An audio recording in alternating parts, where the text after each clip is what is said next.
চীনের রাস্তায় পা রাখলে মনে হয় এটা শুধু বাজার না, এটা এক একটা জীবন্ত গল্প।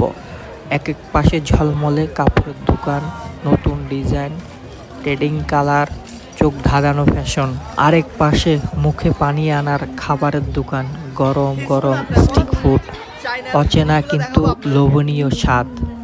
হাঁটতে হাঁটতে হঠাৎ পড়ে গেল গান আর পারফরম্যান্সে। রাস্তার মাঝেই যেন ছোটখাটো শো।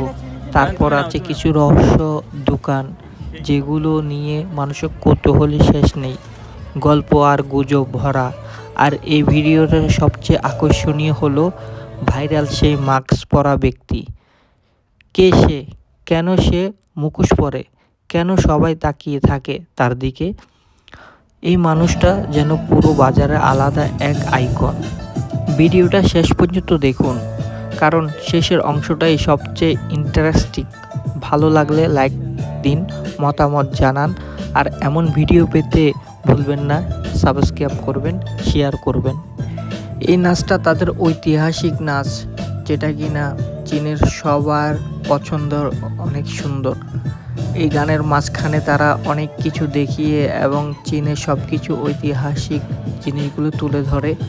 এই গানের মধ্যে তারা কিন্তু ছুরিও ব্যবহার করে, যেটা কিনা পরবর্তীতে ছিল।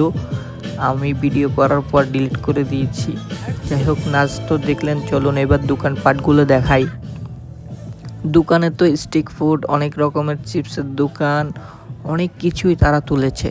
চায়নার খাবার নিয়ে কি বলবো, চায়নাতে এমন এমন জিনিস তৈরি হয়, বিশ্বে যেটা পারে না চায়না সেটা করে দেখায়। চায়নার দোকানে রয়েছে অনেক পুতুল, বাহারি রকমের। যেসব পুতুলের নাম এবং যেসব পুতুলের চেহারা আমরা এখনও দেখিনি, তাদের কাছে সব ধরনের পুতুল আছে। আর এটা হলো চাইনিজদের একটা ঘর, তারা কিভাবে ঘর বানায় এটা একটা নির্দেশনা এখানে তুলে ধরেছে। এর ভিতর দিয়ে আমরা যেতে যেতে দেখলাম লেডিস কালেকশন, অনেক মেয়েদের চুলের ব্র্যান্ড এবং অনেক কিছুই তারা রেখেছে। এখানে বিদেশি মানুষরাও এসে মার্কেটিং করতেছে। অনেক ধরনের পুতুলের দোকান, অনেক ধরনের মোবাইল রাখার জন্য স্টিকার, ক্যাপে এবং কাপড়ে লাগানোর জন্য বিভিন্ন ধরনের ট্যাটু স্টিকার পাওয়া যায়। সব কিছুই চায়নারা তৈরি করে থাকে। আমরা সব সময় বলি মেড ইন চায়না। আপনারা দেখবেন বেশিরভাগই জিনিসে আপনার মেড ইন চায়নাটা লেখা থাকে, কারণ চায়নাতে সব ধরনের জিনিসপত্র তারা বানিয়ে থাকে। বিশ্বের যে কোনো দেশ যেটা পারে না চায়না সেটা করে দেখায়। আর দেখুন কত রকমের মোবাইলের কাভার, বিশেষ করে বেশিরভাগই এখানে আইফোনের কাভার পাওয়া যায়। তো আপনারা চায়নাতে যারা যান তারা তো দেখেন এবং বিভিন্ন নিউ মডেলের নিউ কালেকশন আপনারা নিয়ে আসেন বাংলাদেশে, যেগুলো বিক্রি করার জন্য। চায়নার দোকান দেখিয়ে শেষ করা যাবে না। তারা এমন এমন জিনিস নিয়ে আসে যেটা কিনা বিশ্বের দরবারে এখনও আসেনি। তারা নিত্যদিন আপডেট করে থাকে সব কিছু চাই এক ধাপ এগিয়ে থাকে।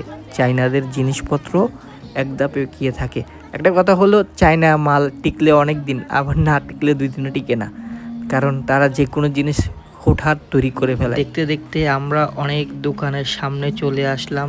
এখানে নখ লাগায় তারা, নখ পালিশ যারা করে তারা দেখবেন অবশ্যই কিভাবে নখ লাগাচ্ছে এখানে।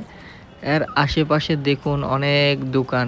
এই দোকানের ভিতরে আপনার বিভিন্ন ধরনের কাপড়, ছোট বাচ্চাদের। এইটা হলো ছুরির দোকান, মানে চাইনিজদের বিশেষ, মানে এটা তাদের প্রতীক। প্রত্যেকটা ক্যারাটে কুম্ফু ম্যানের এই ছুরিটা থাকে। তো আমিও এই ছুরিটা নিয়ে একটু নাড়াচাড়া করলাম। অনেক ধার, যদিও কেটে যেত, তো হাত কেটে যেত আর কি। তো আপনাদের মাঝে এই পুরো ভিডিওটা নিয়ে আসতেছি। দেখুন আমি এখন বাইর করব। দেখুন মাশাআল্লাহ কত যে বড়, ওই যে বাংলাদেশে গরু কুরবানি দেয় এরকম। এইটা নিয়ে যদি বাংলাদেশের রাস্তায় হাঁটাহাঁটি করি তাহলে আমাকে খুব তাড়াতাড়ি ধরে নিয়ে যাবে। দেখতে দেখতে অনেক কিছু দেখাচ্ছি, আপনারা ভিডিওটা সম্পূর্ণ দেখুন এবং শেষের দিকে দেখবেন একটা মাস্ক, মানে ভাইরাল মাস্কওয়ালা ব্যক্তি, যে কিনা সেকেন্ডে আপনার মাস্কটা পরিবর্তন করে ফেলে। অনেক দোকানগুলো এখনো খুলেনি। দেখতে দেখতে আমরা অনেক ভিতরে চলে যাচ্ছি। দোকানের শেষ নেই, শুরু আছে তো শেষ নেই, এত দোকান। কোন দোকানে কি কি আছে আপনাদেরকে দেখাতে দেখাতে এখন বাইরে নিয়ে যাচ্ছি। চায়নার যে ঐতিহাসিক একটা রয়্যাল বেঙ্গল মানে একটা, এটা মনে হয় সাপ, মনে হয় কি জানি বলে, ওইটার নাম আমি জানি না, আপনারা কমেন্ট বক্সে বলবেন এটার নাম কি। কিন্তু এটা তাদের একটা প্রতীক, যেমন বাংলাদেশে বিভিন্ন ধরনের প্রতীক আছে, এটাও তাদের জাতীয় প্রতীক হিসাবে আছে মনে হয়। তো অবশ্যই আপনারা জানাবেন এটার নাম কি কমেন্ট করে। দেখতে কিন্তু খুব সুন্দর একটা পুতুল তৈরি করেছে। আমরা কিন্তু ভিডিওটা শেষের দিকে চলে আসতেছি এবং শেষের দিকে কিন্তু ইন্টারেস্টিং একটা ভিডিও আছে, যেটা কিনা মার্কস সেকেন্ডে সেকেন্ডে তার চেহারার মার্কস পরিবর্তন করে ফেলে। আপনাদেরকে তার কাছে আমরা নিয়ে যাওয়ার চেষ্টা করতেছি। আর এই পুতুলটার সামনে এসে সবাই কিন্তু ছবি তুলতেছে, আপনারা দেখতেছেন ইতিমধ্যে। এই পুতুলটা তাদের অনেক গুরুত্বপূর্ণ, যে কোনো খেলা বা যে কোনো অনুষ্ঠানে এই পুতুলটা তারা শো করে থাকে। তো পুতুলটা দেখছেন কত রকমের কালার দিয়ে তৈরি করেছে, তারা ডিজাইন করেছে কত সুন্দর করে। তো এটা সামনেই আসতেছে, দেখুন ওইখানে তাদের গেটের সামনে দেখুন এই পুতুলটা আছে। এটার নাম কি অবশ্যই আপনারা কমেন্ট করে জানাবেন। দেখতে দেখতে কত সুন্দর, দেখতে দেখতে আমরা কিন্তু এখন যাচ্ছি সেই ভাইরাল মাস্ক পরা ব্যক্তিটির কাছে। তাহলে চলুন আপনাদেরকে দেখাই।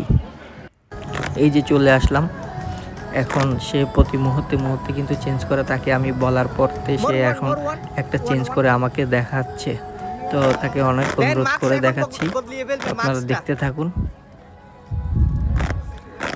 দেখছেন সে মাস্কটা চেঞ্জ করে ফেল। ধন্যবাদ ভিডিওটা দেখার জন্য। কেমন লাগলে অবশ্যই মন্তব্য করবেন।